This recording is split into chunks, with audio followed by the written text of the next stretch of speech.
So moving over to the Boston Celtics, man, they just secured their 18th NBA championship. I was about to say WNBA. Be patient, be patient. We're gonna get there. But now the NBA, Boston Celtics, they secured their 18th championship in franchise history. They have done it in absolutely, I would say, convincing fashion. Now, I'm not gonna lie and get on here and try to bullshit y'all. I was definitely one on the opposite side of saying, man, that shit weak, man. They keep getting lucky. They done went through the Heat. The Heat was hurt. They done went through the Cavs. The Cavs got hurt with no Donovan Mitchell. They done went through the Pacers. The Pacers didn't have Halliburton for a couple games. And so I was definitely on that wave of like, man, they're just lucky. They not really having to play nobody, so on and so forth. But truly watching the game, truly appreciating the game and what the Celtics have done, they have just made it a point to stay true to who they have been trying to be all season with the 5-out offense. At times, that 5-out offense can look god awful. It can look like guys are just standing around. But with that, what they did with that 5-out offense versus the Dallas Mavericks, Joe Mazzulla making a decision to put Drew Holiday in that dunker spot. So at that point in time, around the court, you got shooters. You have pointed beams from every angle of the court ready to shoot. Um, Drew Holiday, my X factor of this series. What did Drew average real quick here? Drew had 14 points, 7 rebounds, and 3 assists, but most importantly, the 7 rebounds in that dunker spot. Drew ain't no 6'8", no 6'10". Drew ain't jumping out the gym. Drew's not no wildly, massive of a guy.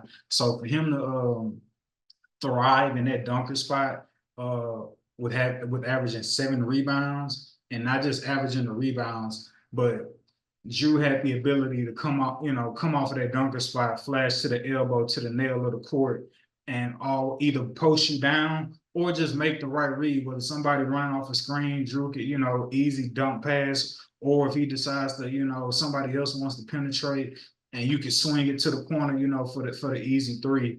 Um, like I say, at times that offense could look so stagnant because it could look like guys are just standing around on the perimeter not doing nothing. But the Boston Celtics, man, they 1010%. They executed it to magnificent perfection. They lived and died by the three. I think sometimes, most times, when people say that, it has a negative connotation. However, that wasn't the case for the Boston Celtics. Living and dying by the three was a joyous statement for them as it's led them to a NBA championship. Man, uh, Jaylen Brown gets Finals MVP.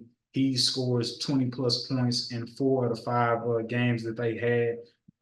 Respecting that consistency when the team needed it and Jason Tatum struggling, got no problem with Jaylen Brown getting the Finals MVP. Got to respect that. With his team always being able to count on him for at least 20 a game. He averaged 20 points, 5 rebounds, 5 assists. But also, too, giving respects to Jason Tatum, who struggled at times with his shot, he averaged 7 assists a game, right? 22 points, 7 rebounds, and 7 assists a game is what Jason Tatum averaged, and he had 2 games in this series where he had 30 plus points and 10 plus assists. And you can see at times it's like, yo, we don't want to let Jason Tatum get off with the Dallas Mavericks, and instead of him forcing it, playing into the Dallas Mavericks' hands, dude just had an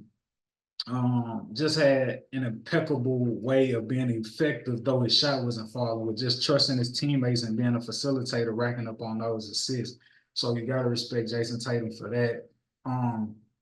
Porzingis comes off the hadn't played in a month and over hadn't played in over a month, comes in game one, gives you 20 points, um, gives you 20 points off the bench and had 18 in the first half. I mean, oh, like, yeah, what Porzingis did was absolutely, like, I think it gave the Boston Celtics the needed jolt and boost that they needed for everybody to kind of just break the ice, get settled into the NBA Finals, and be like, all right, we here now. Like, let's do what we came to do. With Porzingis in that game one barrage that he had. Um, salute and respect to the consistency of Derek White, the Al Horfords, who are just guys you could always count on to do what they need to do, especially Al Horford. I believe it's like 150 some plus maybe, but Al Horford is up there with having played the most games in NBA history, or played the most playoff games without an NBA championship. So Al Horford finally gets his championship. Derek White out there playing defense. He didn't got his teeth knocked out, giving it all he got out there on the court, man. And last but not least, bro, it's talked about a little bit, man, but I have to make sure to like highlight it here on this show because everybody may not talk about it, and that's why you want to come to this show and listen to this show, because I'm gonna make it a point to talk about things that aren't talked about but need to be talked about. Um, I gotta give a shout out to Peyton Pritchard, bro. Peyton Pritchard didn't play a lot in this series. The most minutes he played was 22 minutes. And it was some games where like he didn't play hardly at all, if at all, right? And so for Peyton Pritchard, in game two, end of the third quarter, he hits a half court shot, right? Game five, end of the end of the first half, he hits another half court shot. And you hear NBA players talk about like finishing quarter strong, whether that's you trying to get a good shot for your team to like have some momentum going into the next quarter or the next half, or simply trying to make a shot to kill the momentum of the other team who may be on a run themselves. And Peyton Pritchard, with those two half court shots, I think apart from the shots, I just think it speaks to Peyton Pritchard's mentality to stay locked in at all times.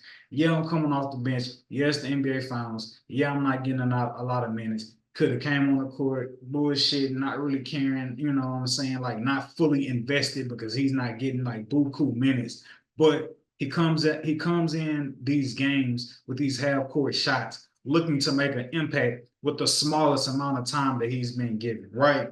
And I think, and when I see that, I don't think it just speaks to basketball and him scoring points, but I think it speaks to life just in terms of you maximizing on whatever opportunity you are given, right? And so even in that game five where he hits the half court shot, Peyton Pritchard only played 1 minute. He only played 1 minute that game. And if you're not locked in, you could be pissed off, mad, frustrated, and you're feeling, motherfucker, Coach Mazzulla don't want to play me. You know what I mean? Woo, woo, woo. But nah, a minute is what you're gonna give me. All right, shit. Let me see what I can do in a minute. And again, man, salute to Peyton Pritchard for just like maximizing like on the opportunities that he was given. Those half court shots, bro. You can't you can't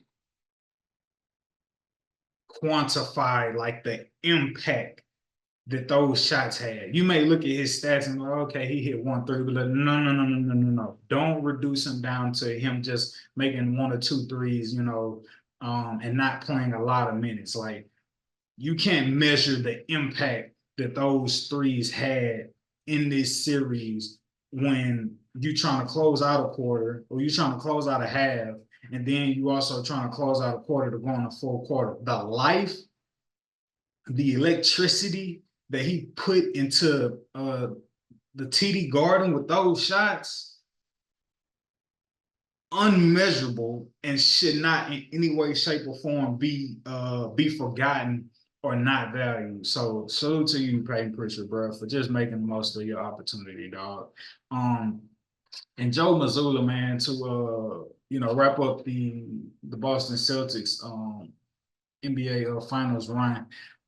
When Joe Mazzulla was being interviewed after the game, he made the comment that, hey, I understand that I'm paraphrasing, of course, but hey, I understand that I'm in this position not because of what I've done, but because of everybody before me who's laid the foundation for these guys to be who they are, from down from the coaches all the way up to like former trainers and so on and so forth who've been here.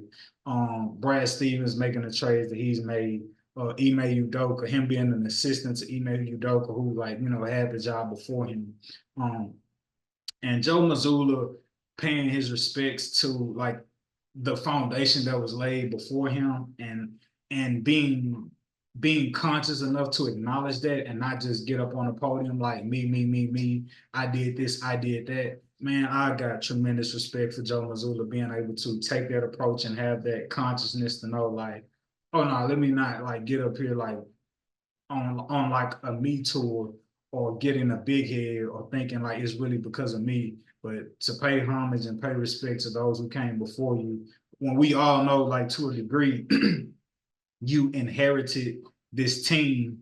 Um, I think that spoke a lot about his character as a person and as a coach. And I just had tremendous respect for that. And I didn't like just take it as, oh, okay, yeah, like another post game interview or whatever the case may be. So, my respect to Mazzulla for that.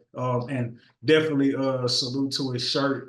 But first, let me thank God, him, not being afraid to, show his faith. And acknowledge, like, the Most High is the head of his life, man. So, like, I definitely like salute and respect that as well, man. So, shout out to the Boston Celtics, man. Yeah, the Boston Celtics went up in this series 3-0, and obviously the Dallas Mavericks weren't able to come back. But now teams who start off in a series 0-3 in the NBA playoffs, they have now fallen to 0-157. And so, yeah, teams who trail by 3 games or start off 3-0, or teams who start off 0-3 in a playoff series have never come back to win the series within 157 series that have been played throughout the NBA playoffs, man. So yeah, man. Shout out to the Boston Celtics, man. Shout out to the Boston Celtics, dog.